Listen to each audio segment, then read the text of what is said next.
Bonjour et bienvenue à tous sur la chaîne Anomalie aérienne non conventionnelle ufologie dynamique.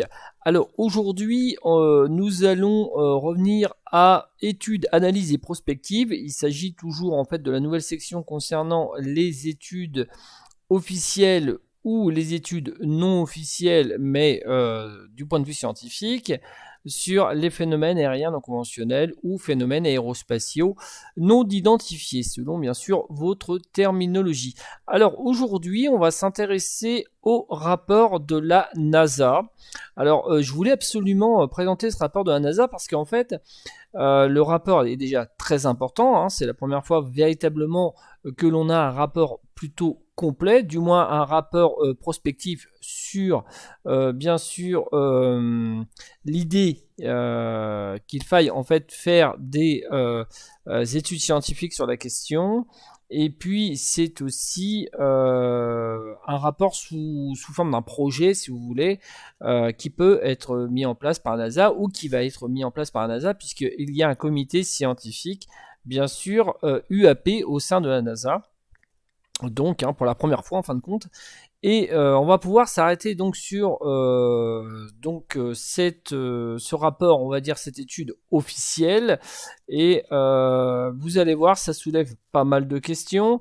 Ça apporte aussi quelques réponses, du moins du point de vue de la vision de la NASA vis-à-vis des phénomènes aériens non conventionnels. Donc on va s'attaquer tout de suite à ça et ça va vous permettre en fait de connaître un peu le rapport et puis d'avoir un autre avis aussi sur ce rapport, c'est-à-dire le mien. Donc ça va vous permettre aussi un peu mieux de connaître le rapport en détail.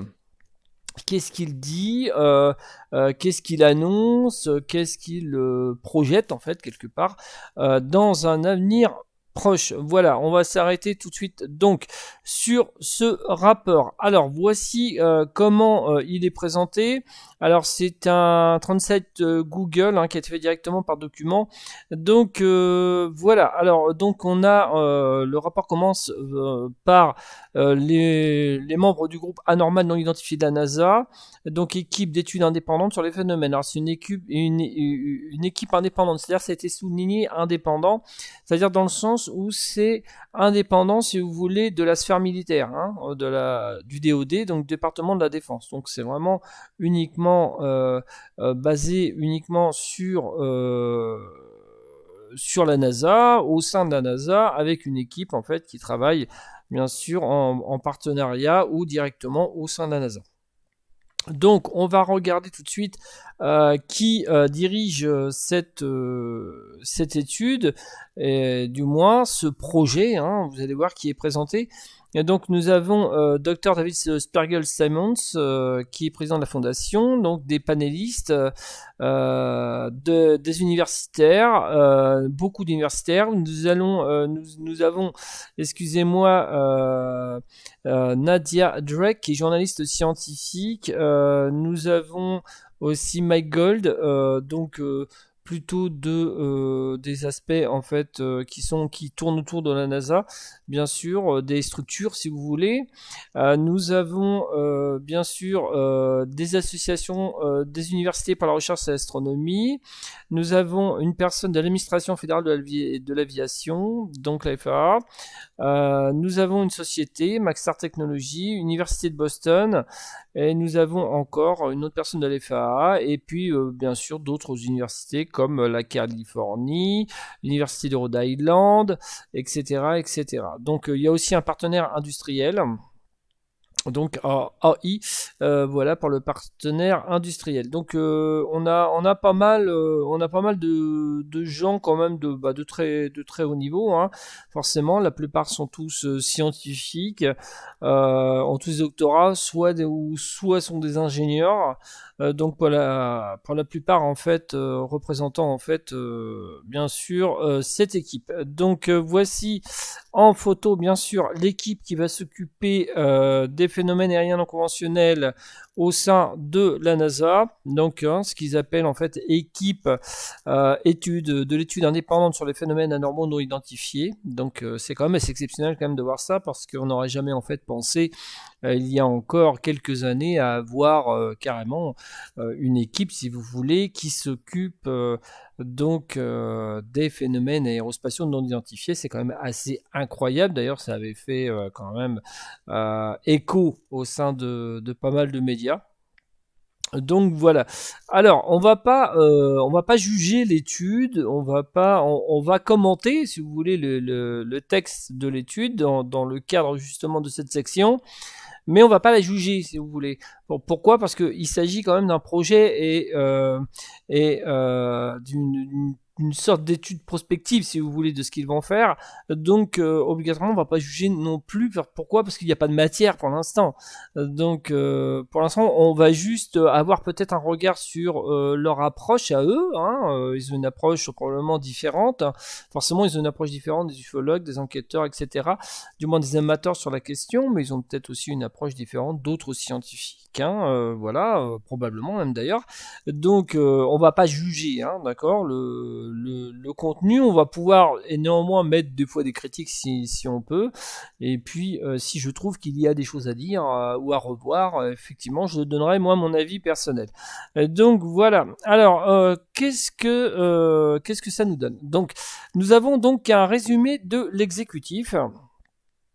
Donc, il considère que la NASA est dans une excellente position pour contribuer aux études UAP dans le cadre plus large de l'ensemble du gouvernement. Alors, ce qui est tout à fait vrai, pour la bonne et simple raison que la NASA a des moyens. Et la NASA dispose de liens quand même très forts avec des investisseurs. Et puis la NASA aussi possède des liens au niveau gouvernemental, c'est-à-dire ont des appuis, si vous voulez, des appuis gouvernementaux pour pouvoir libérer des crédits, si vous voulez. Donc de toute façon, ils ont quand même, ils peuvent avoir, si vous voulez, les moyens d'enquêter, et en plus de ça, ils ont les moyens technologiques et les moyens techniques pour enquêter sur les phénomènes aériens non conventionnels.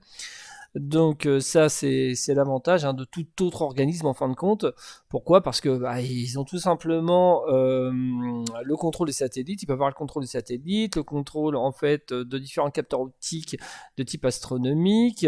Ils peuvent avoir énormément de choses en fin de compte, des observatoires modaux, etc. Donc c'est vrai que d'un point de vue du positionnement, ils sont en excellente position. C'est un des peut-être des organismes en fait les mieux équipés justement peut-être pour enquêter sur la question.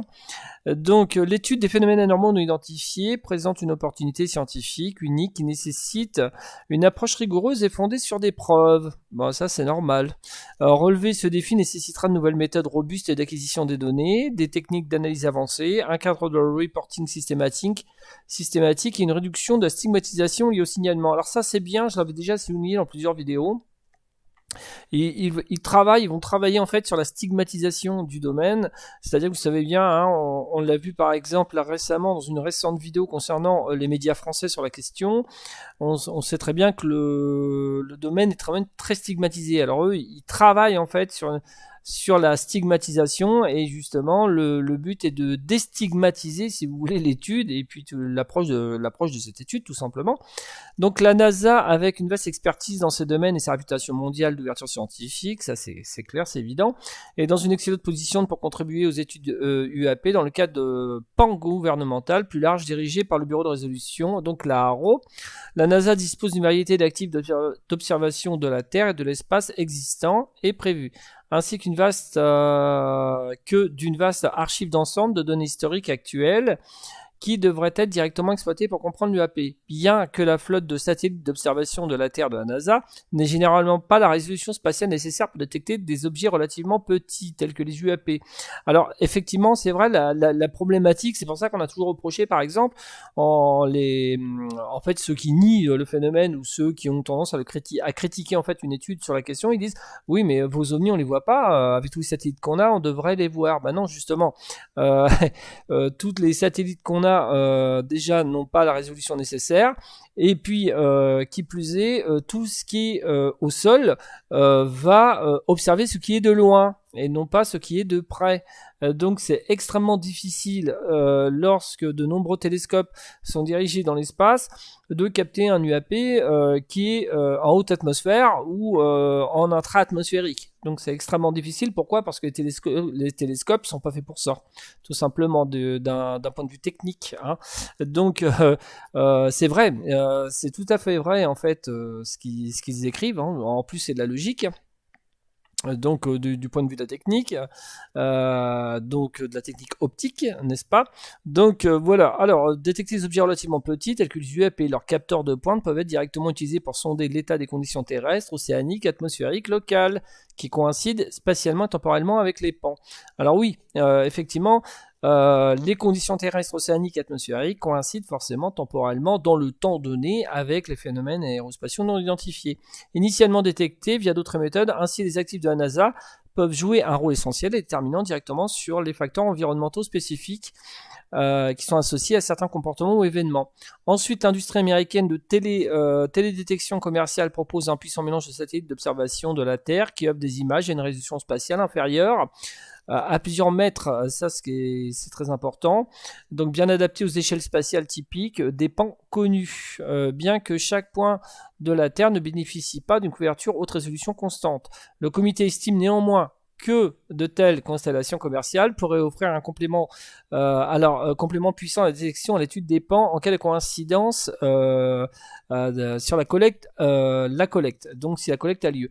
Donc là, il y a une proposition de partenariat commercial avec des sociétés privées. Là, on voit bien, hein, on le voit bien, qu'ils tendent la perche en fait, tout simplement aux organismes privés. À l'heure actuelle, l'analyse des données UAP est entravée par un mauvais calibrage des capteurs, ça on le sait, puisque je viens de le dire. Le manque de mesures multiples, le manque de métadonnées des capteurs et le manque des données de base. Il est essentiel de déployer des efforts concertés, pour améliorer tous les aspects. Et l'expertise de la NASA doit être pleinement exploitée dans le cadre d'une stratégie d'acquisition des données robustes et systématiques au sein du cadre pan-gouvernemental. À l'avenir, la NASA devrait contribuer à une approche globale à l'échelle du gouvernement. Pour collecter les futures données, l'importance de détecter les pans avec plusieurs capteurs bien calibrés est primordiale, et la NASA pourrait potentiellement tirer parti de son expertise considérable dans ce domaine pour utiliser des données multispectrales et hyperspectrales. Alors on l'avait vu, il y avait une étude sur les données multispectrales et hyperspectrales. C'était une étude qui avait été justement commandée par la NASA auprès en fait d'un groupe de scientifiques ukrainiens. Et qui en fait avait capté justement, si vous vous rappelez, si vous avez regardé mes anciennes vidéos, qui avait en fait capté ce qu'on a deux phénomènes, qu'ils avaient noté en fait phénomènes frontaux mais phénomènes cosmiques. Donc voilà, dans le cadre d'une campagne rigoureuse d'acquisition de données. Le panel constate que l'intelligence artificielle et l'apprentissage automatique sont des outils essentiels pour identifier les événements rares. Ça concerne en fait l'analyse des technosignatures, y compris potentiellement de l'UAP au sein de vastes ensembles de données. Cependant, ces techniques puissantes ne fonctionneront que sur des données bien caractérisées, recueillies dans le respect des normes strictes. Bah oui, il faut de toute façon imposer des normes strictes, sinon obligatoirement l'intelligence artificielle va faire un peu n'importe quoi, ce qui paraît logique. Donc voilà. Alors, la vaste expérience de la NASA dans l'application des technologies informatiques et informatique de pointe, les techniques d'analyse des données doivent donc être mises au profit pour fournir une assistance cruciale. Une fois de plus, une collecte, une conservation et distribution appropriée des données sont primordiales. La NASA, forte de son expérience mondiale dans ces domaines, est bien placée pour jouer un rôle de premier plan. Bon ça c'est clair, c'est normal, je le dis tout à l'heure. Pourquoi? Parce que moyens techniques, moyens financiers, etc. Donc l'implication du public est également un aspect essentiel. Le panel voit plusieurs avantages: augmenter les efforts de collecte des données à l'aide de techniques modernes de cross-sourcing. Alors ça, c'est sur des applications basées sur les smartphones qui collectent simultanément des données d'imagerie et autres métadonnées de capteurs de smartphones provenant de plusieurs citoyens observateurs du monde entier. Alors en fait, c'est une espèce de maillage, si vous voulez, de maillage citoyen, on va dire. On va dire ça comme ça, une espèce de maillage d'observation, si vous voulez, un maillage observationnel, si vous voulez, de la planète.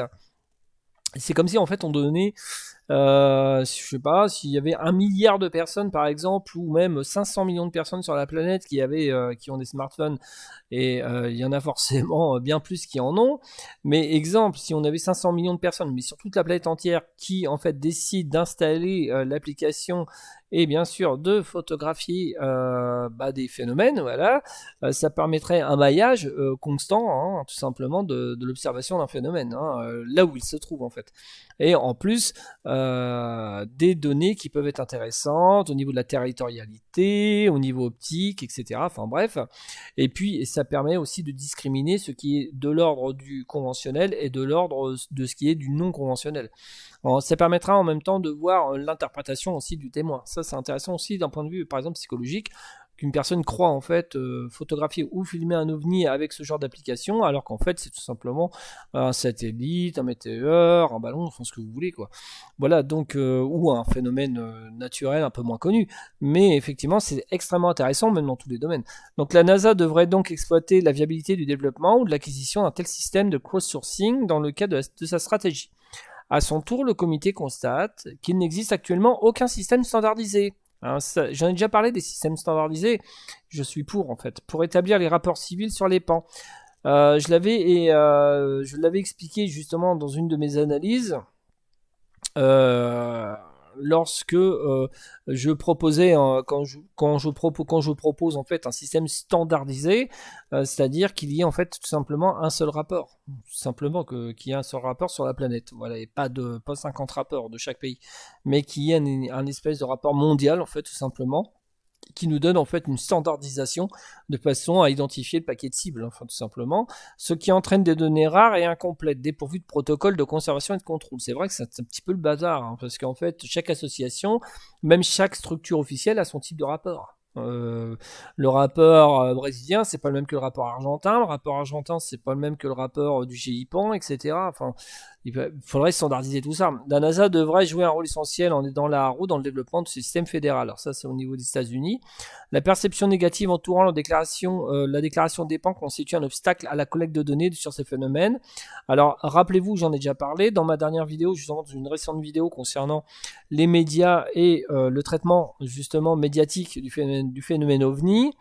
La stigmatisation, j'en parlais justement, est un obstacle. Pourquoi ? Parce que comme je le disais, si vous stigmatisez sur un plateau de télévision, dans une radio ou dans un ouvrage, dans un magazine, vous stigmatisez au travers d'une perception négative l'étude du phénomène OVNI, et le témoin ne va pas aller témoigner en gendarmerie en ce qui concerne la France, ou une plateforme aux États-Unis, la plateforme comme la Haro, ou même témoigner au sein d'un organisme amateur, enfin un organisme civil, tel que par exemple le MUFON, ou d'autres de petites associations françaises, etc. Donc si vous voulez, ça constitue un obstacle de stigmatiser. C'est pour ça que justement j'avais fait le décryptage vis-à-vis de l'attitude des médias. Là c'était les médias français sur la question, et de certains médias qui en fait ont tendance à stigmatiser, et ça bloque le témoignage, ça bloque en fait l'acquisition de données pour pouvoir étudier.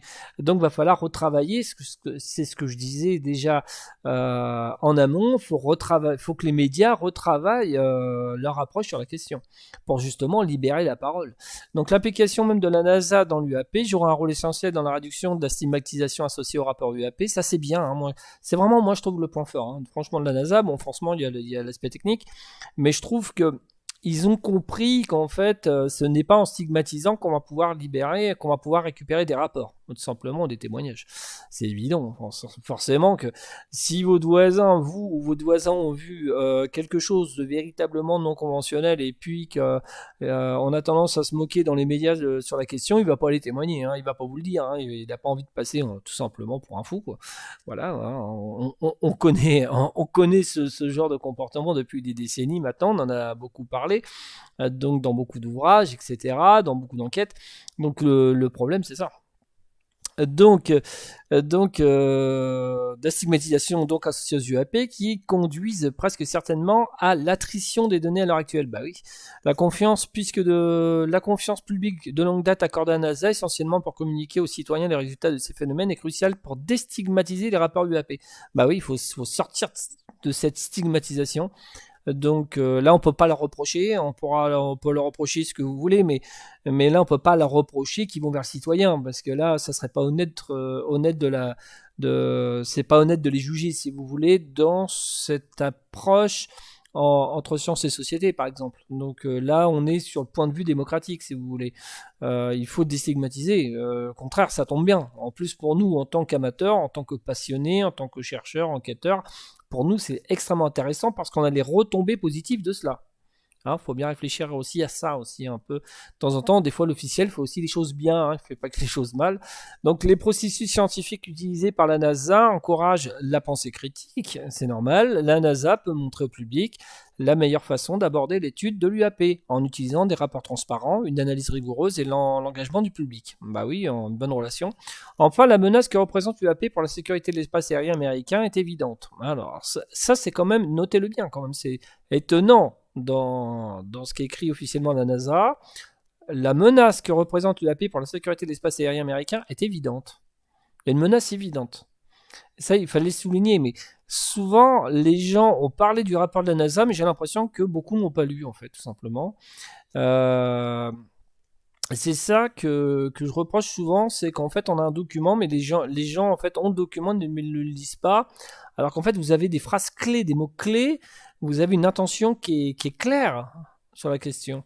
Donc, ils considèrent que ça représente effectivement une menace, mais d'un point de vue planétaire, c'est une menace pour la sécurité des espaces aériens au niveau mondial. On a des centaines de rapports de pilotes civils et militaires de par le monde où en fait le phénomène est quand même assez dangereux quand même pour l'espace aérien, surtout quand il frôle en avion. On a d'ailleurs un cas encore assez récent en Angleterre.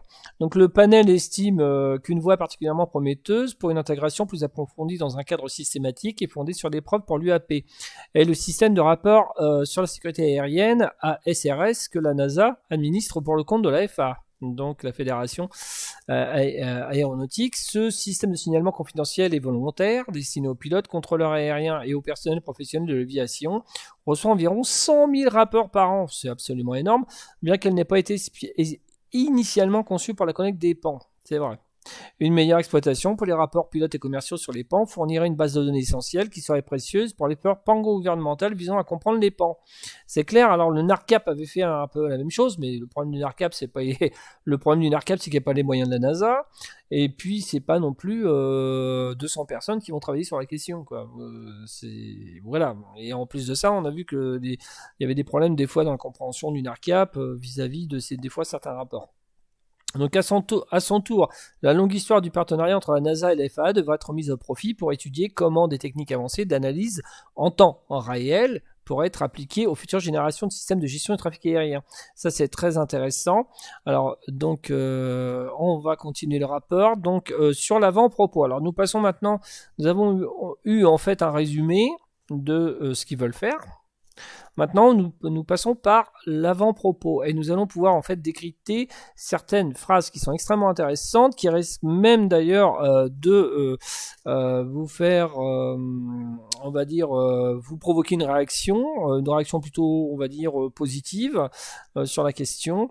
Donc, les phénomènes anormaux non identifiés constituent l'un des plus grands mystères de notre planète. Alors, c'est la NASA qui écrit ça. C'est quand même étonnant parce que en 40 ans de recherche, en 40 ans d'intéressement sur la question, et puis un peu plus de dizaines d'années en étant actif sur le terrain au niveau associatif dans le domaine, ça a été un moment mon plus grand rêve que la NASA puisse dire une chose pareille. Il faut le savoir, parce que pour moi, la NASA, c'est forcément l'étude de l'espace. Ce sont bien sûr le lancement des fusées, des navettes, etc., la technologie spatiale, l'astronomie, etc.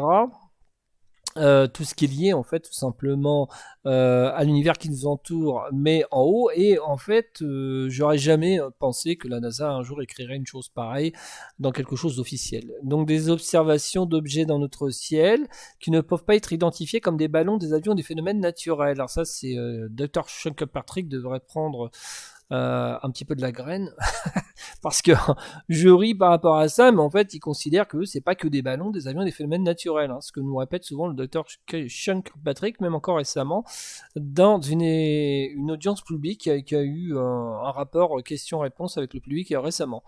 Donc, mais les observations de haute qualité sont limitées, ça c'est vrai. La nature de la science est d'explorer l'inconnu. C'est la démarche scientifique, moi je suis totalement en phase avec ça. Et les données sont le langage que les scientifiques utilisent pour découvrir les secrets de notre univers. Malgré de nombreux récits et visuels, l'absence d'observations cohérentes, détaillées et organisées signifie que nous ne disposons pas actuellement de l'ensemble des données nécessaires pour tirer des conclusions scientifiques définitives sur l'UAP. Bah, je suis plus ou moins d'accord avec ça, parce qu'en fait, il y a quand même des cas enregistrés en France où il y a une conclusion scientifique de l'existence d'un fait. Et il y a des cas enregistrés au Brésil, qui ont été enquêtés au Brésil, même par l'armée brésilienne, qui considère qu'il y a une conclusion scientifique définitive de l'UAP. Alors, conclusion sur l'origine, non, mais il y a une conclusion scientifique sur l'UAP. Si on prend nos 2 rappeurs ou nos 3 rappeurs au sein du GIPAN, si on prend les 3 rappeurs, on prend les 3 notes techniques les plus importantes, il y a quand même une conclusion scientifique définitive sur quelque chose qui s'est passé. Et quelque chose qui, d'ailleurs, en fin de note technique, n'arrive pas à trouver la solution de ce que c'est. Donc il y a quand même une conclusion scientifique. À la NASA, nous utilisons des données et des outils scientifiques pour explorer l'inconnu dans l'atmosphère et l'espace. En juin 2022, la NASA a créé un organisme externe indépendant, équipe d'études pour trouver un moyen d'utiliser nos données et ressources open source pour contribuer à faire la lumière sur la nature des futurs pans. Tout comme une équipe d'évaluateurs, la NASA... Alors, il ne travaille pas sur l'aspect historique, la NASA, hein. Il travaille sur l'aspect du temps réel, en temps réel. C'est-à-dire que là, on n'est pas, par exemple, comme sur la Haro qui compte travailler plutôt revenir sur des sources historiques, pas du tout. Là, c'est vraiment pour les futurs UAP. Hein, c'est préparer le terrain aux futures observations qui vont avoir lieu. Parce que forcément, s'il y a eu des observations hier et il y a longtemps, il y a des observations aujourd'hui, mais il y aura des observations demain. Donc il faut préparer forcément... si vous voulez, les procédures d'observation, etc. Et des procédures d'enregistrement. Donc la NASA commissionne des équipes d'études indépendantes dans le cadre de processus scientifiques de la NASA. Et ces équipes fournissent à l'agence des conseils externes et un réseau accru de points de vue d'experts scientifiques estimés. Alors ça, c'est la participation des universités. L'équipe d'études indépendantes UAP de la NASA est composée de 16 experts issus de divers horizons: sciences, technologies, données, intelligence artificielle, exploration spatiale, sécurité aérospatiale, médias, innovation commerciale. Ouais, il manque, moi je trouve qu'il manque, et d'ailleurs c'est marrant parce que c'est un article, j'avais commenté un article dans une UAP News concernant un site scientifique qui en fait conseiller à la NASA d'avoir surtout aussi des sociologues, des experts en religion, en sciences des religions, des anthropologues, etc. Et en fait, on voit là, c'est ce qui manque, c'est vraiment tout est en fait c'est sur la base scientifique et puis sur même une base médiatique, parce qu'on voit médias et innovation commerciale. Mais ce que je reproche, c'est qu'il manque aussi les anthropologues, les philosophes et tout. Et il faudrait un petit peu élargir d'ailleurs ce que conseillait d'ailleurs le site, je m'en souviens. Je crois que c'était Scientific American Scientific. Et quand j'avais justement réclamé justement il réclamait justement au sein de la NASA qu'il y ait quand même des gens plutôt qui viennent des sciences humaines. Donc ils ont été chargés d'identifier les données disponibles autour du UAP et de produire un rapport décrivant une feuille de route sur la façon dont la NASA peut utiliser ses outils scientifiques pour obtenir des données utilisables, pour évaluer et catégoriser la nature du UAP à l'avenir. Il ne s'agit pas d'un examen des incidents UAP précédents. Hein, on l'a bien dit, c'est un examen, là ça sera vraiment du factuel en temps réel. Hein, il n'y a pas une étude, si vous voulez, historique sur les rapports plus anciens. Nous remercions les membres de l'équipe d'études indépendantes du UAP pour leur service dans le cadre de l'étude et pour leur contribution à l'avancement de la compréhension des UAP pour notre pays. Ça avancera peut-être la compréhension aussi pour d'autres pays. Hein. Alors que nous sommes en train d'évaluer les rapports et conclusions et recommandations de l'équipe, la direction des missions scientifiques de la NASA et l'agence s'engagent à maintenir un canal clair et ouvert de la communication et des ressources au bureau de la HARO du ministère de la Défense afin de soutenir son approche pan-gouvernementale visant à comprendre et à résoudre le cas UAP. La NASA nomme un directeur de recherche UAP pour centraliser les communications et tirer parti plus vaste des ressources et expertise de la NASA pour s'engager activement dans l'initiative pan-gouvernementale UAP. Cette personne veillera également à ce que les vastes capacités analytiques de l'agence, y compris sa maîtrise de la gestion des données, de l'apprentissage automatique et de l'intelligence artificielle, soient mises à profit dans l'effort d'unifier du gouvernement en matière d'UAP. Donc, à la NASA, nous nous engageons en faveur de l'ouverture, de la transparence et de l'intégrité scientifique. Ça, j'espère.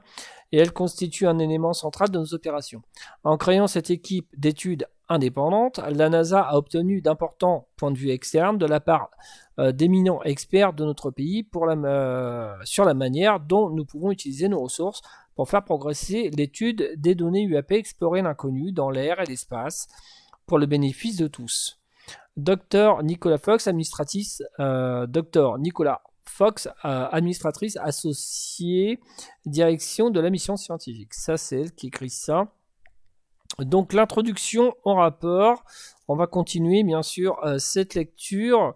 Alors, bien sûr, ça va durer un certain temps. Donc, je vous conseille, en fait, de passer, en fait, un moment et puis de repasser après un autre moment parce que c'est vrai que ça va être assez long. Donc, c'est un exercice de style, que ça soit aussi long.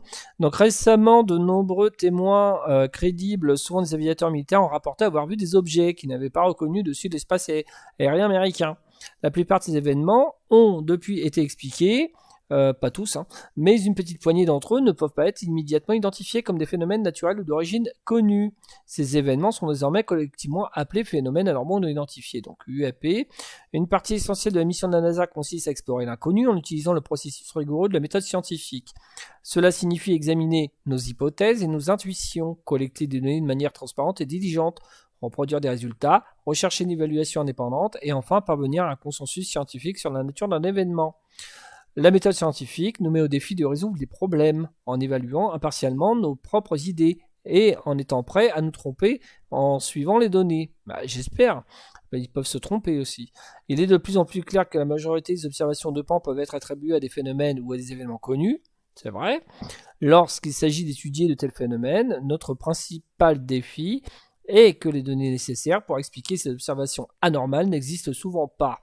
Cela inclut les rapports de témoins oculaires quand eux-mêmes peuvent être intéressants et convaincants, mais ne sont pas reproductibles et manquent généralement d'informations nécessaires pour tirer des conclusions définitives sur la provenance d'un pan. En fait, on a, si vous voulez, on en parlait tout à l'heure, on a des notes techniques, nous en France, on a pas mal de choses qui en fait concluent à l'anormalité d'un fait. Et en plus, conclut par exemple à des études scientifiques, des études sur traces au sol, etc.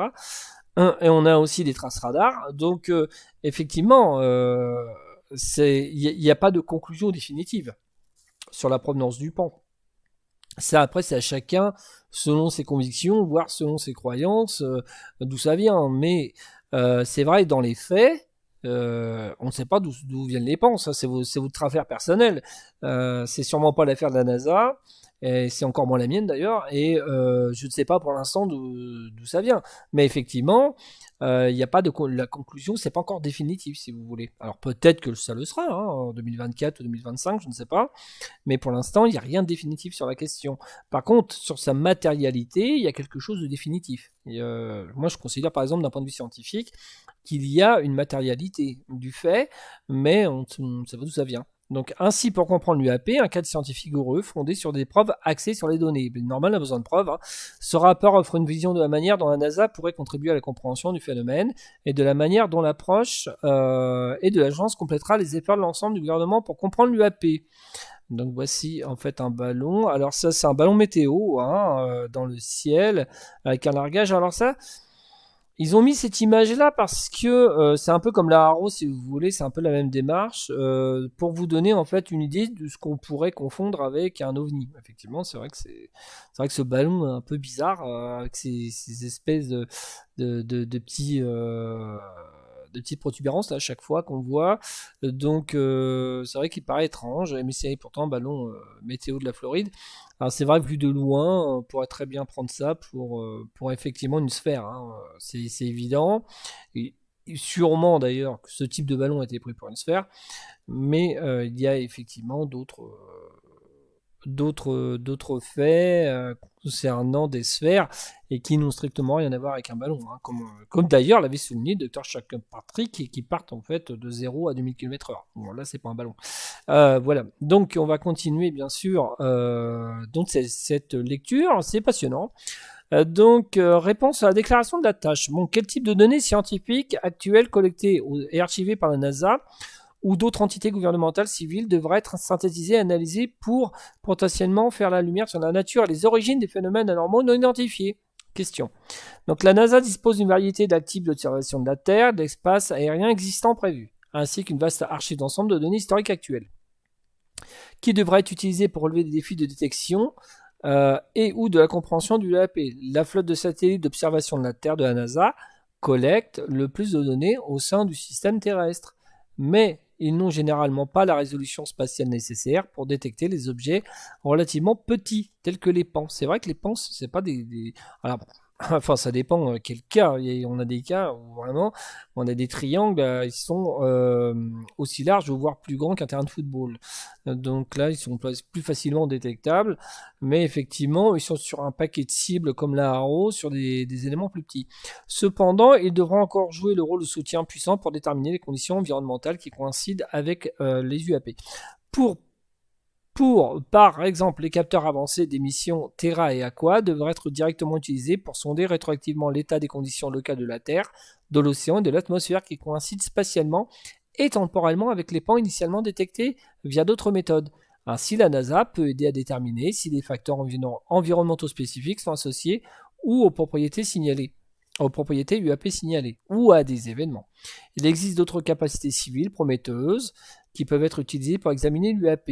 Des actifs tels que les réseaux de radars Doppler, NexRad, ça comporte 160 radars météorologiques, conjointement exploités donc par la FAA, l'US Air Force et le National River Service, donc météorologie nationale si vous voulez. Et les satellites géostationnaires opérationnels environnementaux seront essentiels pour distinguer les objets intéressants de fouillis aéroportés. En outre, les prochaines études du ciel à grande échelle rendues possibles par les télescopes au sol tels que le VRAC. L'observatoire Rubin offrira de puissants compléments dans la recherche d'objets anormaux au-delà de l'atmosphère terrestre. La NASA possède également une expérience... ils vont utiliser un observatoire, hein. Donc d'après le rapport, le NASA possède également une expérience considérable dans le domaine du radar synthèse, SAR, qui peut fournir des images de la Terre à résolution angulaire beaucoup plus élevée, ainsi que confirmer des mouvements et des changements de surface. Le groupe voit des perspectives particulièrement prometteuses dans les futurs satellites d'observation de la Terre basés sur le SAR, tels que les missions NISAR, un partenariat avec l'Organisation indienne de la recherche spatiale, c'est intéressant, ça, une participation internationale. L'excellente résolution du NISAR fournira des données radar précieuses qui seront potentiellement critiques pour l'examen direct du phénomène.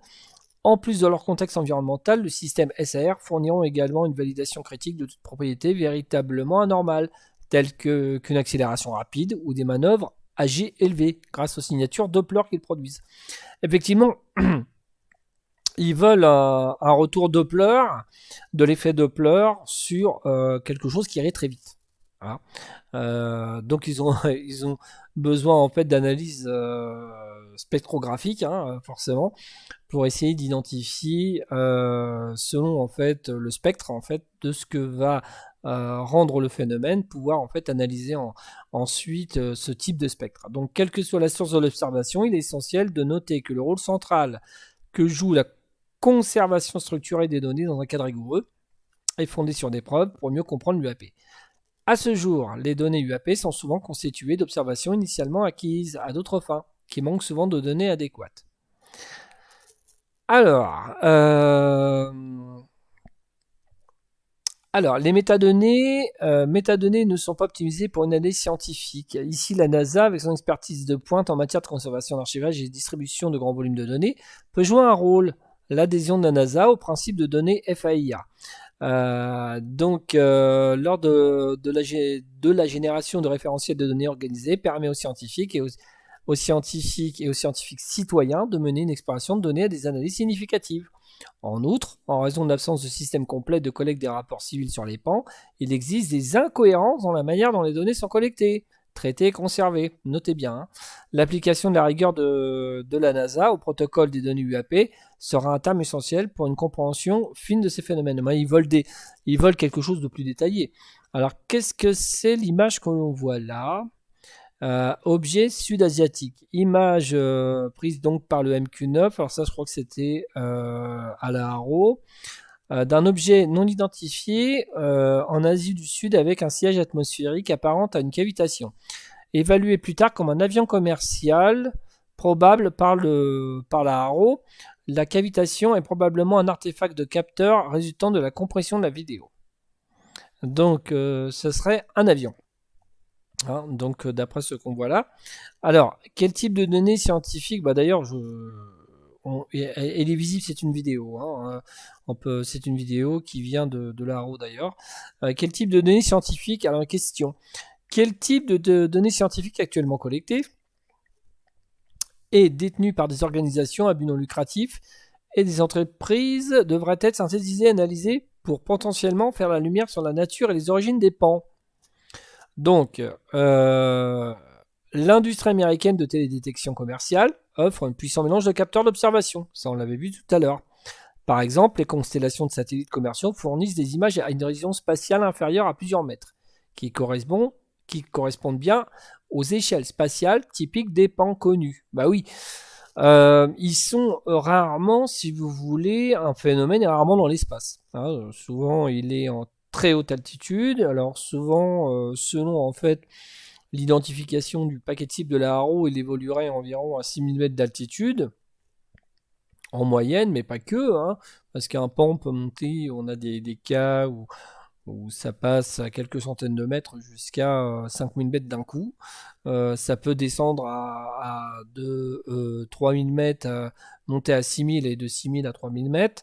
Donc ça peut descendre d'un coup, hein, on ne sait pas pourquoi, on ne sait pas par quel moyen, mais effectivement, il faut absolument des satellites commerciaux qui puissent en fait identifier tout simplement à certaines altitudes.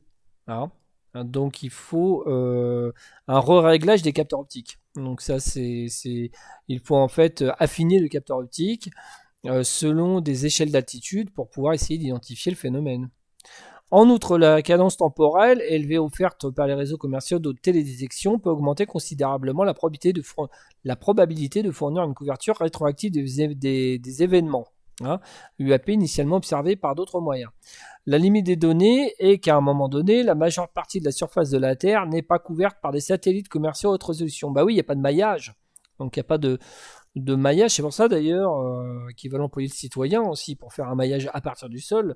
Pourquoi ? Parce que la Terre n'est pas non plus... sachant qu'en plus, à chaque fois qu'un satellite prend des photos, il y a des photos, etc. Il ne filme pas en direct. Il y a une espèce de temporalité entre les prises de photographiques. Et on en a déjà parlé. Entre cette temporalité, il peut y avoir une observation de pan. Mais sauf qu'elle n'a pas été prise en photo. Pourquoi ? Parce que tout simplement, qu'il y a, si vous voulez, entre la première photographie et la deuxième photographie, il y a un temps. Et ce temps peut être très long, hein. Ça peut durer des fois 1 heure ou 2. Donc pour un événement UAP particulier, nous devrons avoir la chance d'obtenir, et c'est bien noté d'ailleurs, la chance d'obtenir des observations à haute résolution depuis l'espace. La chance, hein, c'est vraiment, ça va pas être simple, si vous voulez. Sachant qu'en plus que les UAP sont extrêmement capricieux, c'est-à-dire qu'ils restent rarement fixes, déjà dans le ciel. En plus, ils peuvent partir, monter, descendre, aller à droite, à gauche, à n'importe quelle vitesse. Le phénomène, lui, semble faire ce qu'il veut, en fait, tout simplement, dans nos espaces aériens. Et puis, il peut très bien fuir. En plus, on a cette impression que le phénomène se sent observé lui-même. hein. Il a déjà agi, on a de nombreux rapports. Il y a une espèce d'ambiguïté parce que c'est un peu ambigu, c'est cette histoire de relation entre l'observateur, hein, par exemple aérien, et le phénomène. Le phénomène semble, en fait, il semble qu'il est vu, il le sait. Donc, il fuit quand c'est comme ça, et il a un côté fugitif, en fait, tout simplement. Ça, on l'a vu dans nombre de rapports de pilotes civils et militaires. Le phénomène semble fuir. Alors, il l'observe, mais il semble fuir après. Donc surtout qu'on le poursuit, hein, il s'en va encore plus vite. Donc le panel salue les efforts entrepris dans le secteur privé et dans la communauté universitaire américaine pour employer un ou plusieurs capteurs au sol et peu coûteux, capables d'étudier des vastes zones de ciel. Donc ça, des capteurs, des caméras grand angle, etc. Des capteurs qui pourraient potentiellement être déployés rapidement dans les zones d'activité connues des pans. Donc ça concerne l'étude sur la territorialité, pourrait jouer un rôle clé dans l'établissement des tendances dites de modèles d'activité ainsi que potentiellement des caractéristiques physiques des pans eux-mêmes. Donc c'est vrai, en savoir plus sur les caractéristiques physiques forcément.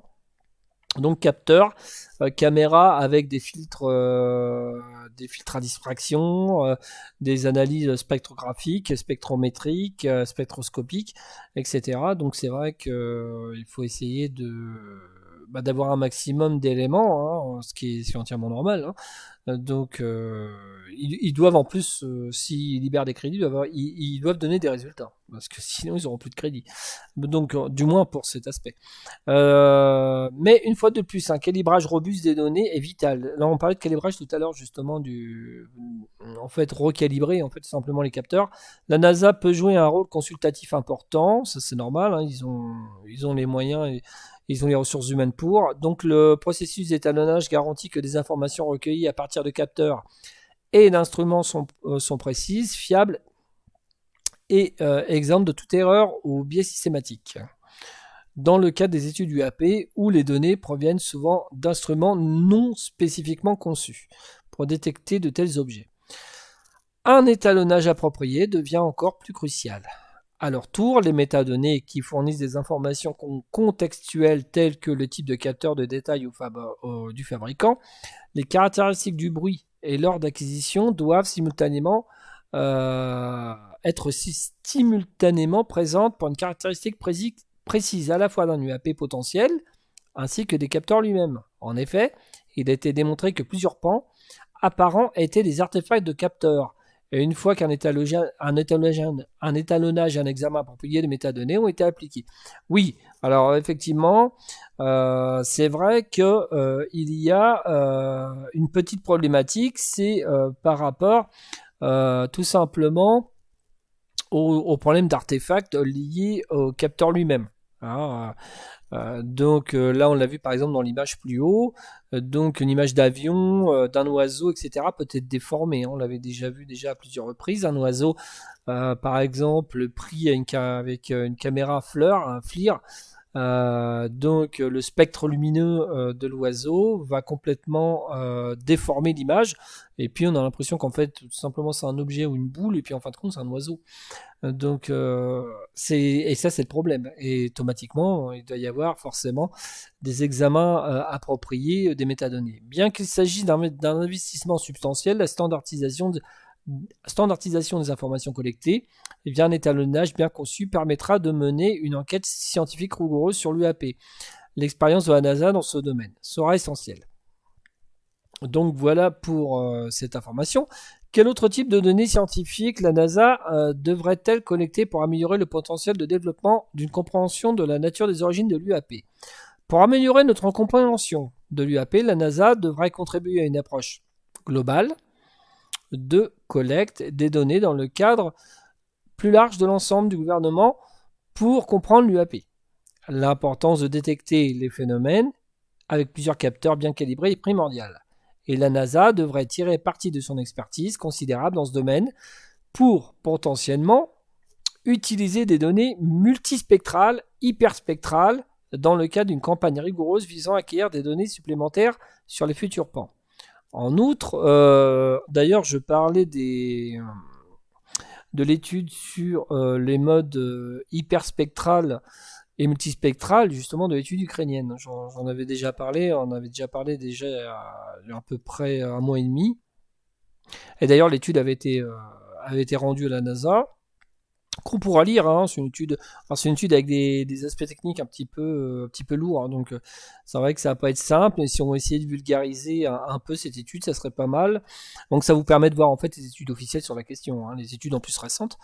Donc, outre les prochaines études du ciel à grande échelle, rendues possibles par les ressources fédérales au sol, notamment l'observatoire de Veras et Rubin, collecteront des grandes quantités de données qui pourront indirectement être utilisées pour rechercher des objets anormaux au-delà de l'atmosphère terrestre. Alors, c'est bien rechercher des objets au-delà de l'atmosphère terrestre, mais dans la plupart du temps, les phénomènes sont observés en intra-atmosphérique. Non. Ils sont vus dans la plupart du temps soit par un observateur au sol, ou soit par un observateur dans le ciel. Donc un pilote civil, militaire, hélicoptère.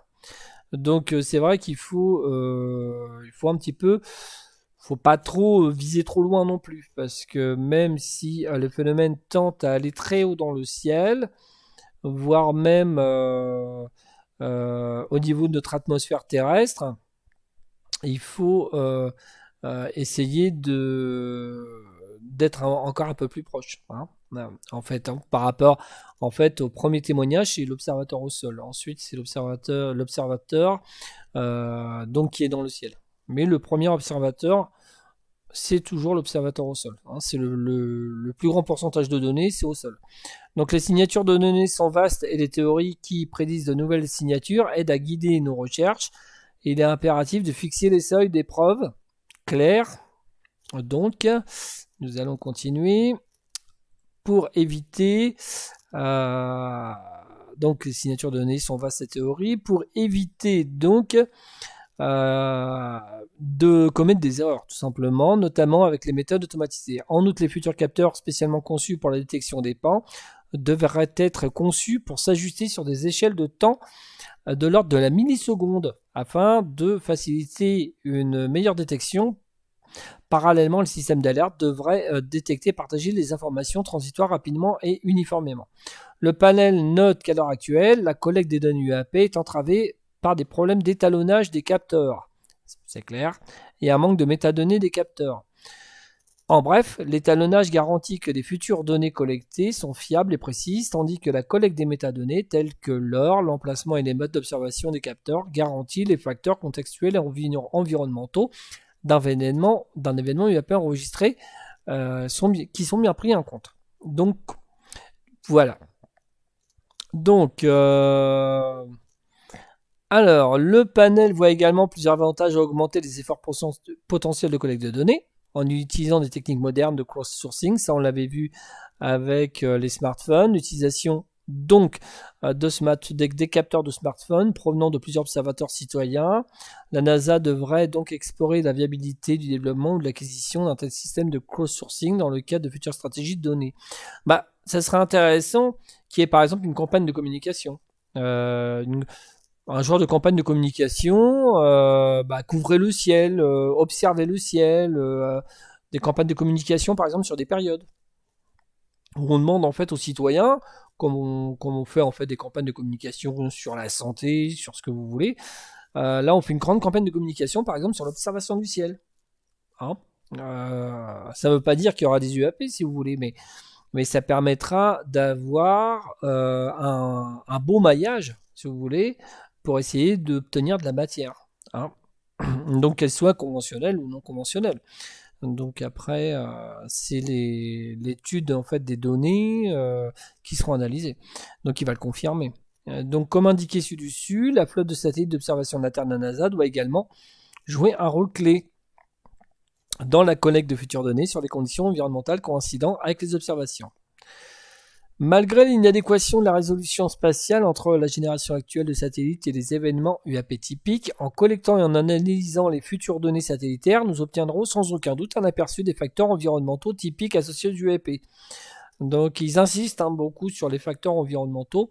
Les futures missions telles que les systèmes satellitaires d'observation géostationnaire, GEOXO, de la NOAA NASA fourniront des données encore plus robustes qui s'avéreront importantes dans l'analyse UAP. NASA devrait également exploiter des capteurs qui élargissent sa portée d'observation. par exemple en pénétrant plus profondément dans l'océan et aux interfaces air-mer. Alors c'est intéressant, moi ça soulève beaucoup de questions parce que et puis peut-être quelques réponses sur leurs recherches. Pourquoi? Parce que on a remarqué, ils ont remarqué là, depuis un moment, mais nous, enfin même en tant qu'amateurs et chercheurs, etc., on le savait, que le phénomène tend à aller sous la mer. Et donc, on avait eu l'authentification qu'ils allaient sous la mer par une vidéo, on s'en souvient, donc les fameuses vidéos tic-tac, etc. Mais on sait que les objets observés ont un rapport avec la mer bien souvent. Donc, notez bien que là, la recherche s'articule aussi dans les profondeurs de l'océan comme par hasard. Ah. Donc aux éléments médiums, en fait, transmédium, c'est-à-dire terre, air, mer. C'est étonnant. Mais effectivement, ça confirme qu'ils ont quand même des données, là actuellement, en possession, qui stipulent que le phénomène semble aussi être très répandu au niveau de la mer. Ensuite, les efforts de collecte de données issues de radioastronomie de l'optique de l'optique optique conçue pour les recherches de technosignature devraient être étendus de l'atmosphère terrestre à l'ensemble du système solaire. De plus, les programmes d'objets géocroiseurs disposent également d'importantes collections de données sur les phénomènes proches de l'atmosphère terrestre, ce qui constitue un référentiel de données inexploité à la fois pour caractériser les phénomènes naturels et les anomalies. Voilà, la NASA devra envisager d'intégrer ces éléments dans le cadre d'une solide stratégie de données futures. Voilà donc pour cette première partie. Alors là, on a fait la première partie, on a fait 1 heure, donc sur la lecture. Donc nous allons donc nous arrêter là pour cette première heure et nous reprendrons bien sûr la lecture et l'explication de ce rapport dans une deuxième vidéo pour continuer à donner son avis, du moins à voir en fait, de donner en fait un avis personnel sur ce rapport et puis voir aussi ensemble ce qu'ils vont faire véritablement dans les faits. Voilà, allez, je vous dis à bientôt, ciao, bye. Donc je vous donne rendez-vous bien sûr sur la partie 2 de cette étude. Ciao.